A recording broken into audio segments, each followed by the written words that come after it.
VOA news minute के साथ मैं हूँ सारा जमान।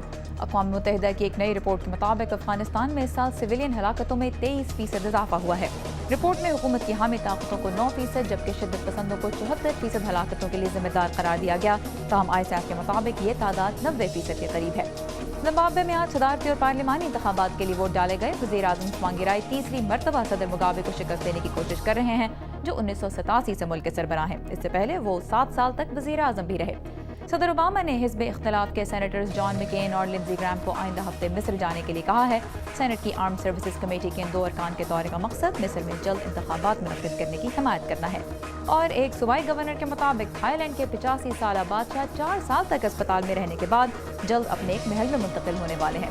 ताहम शाही तर्जुमान ने इस पर तबसरा करने से इनकार कर दिया है। ये था VOA न्यूज़ मिनट। खबरों की तफसीलात के लिए आइए urdu VOA.com पर।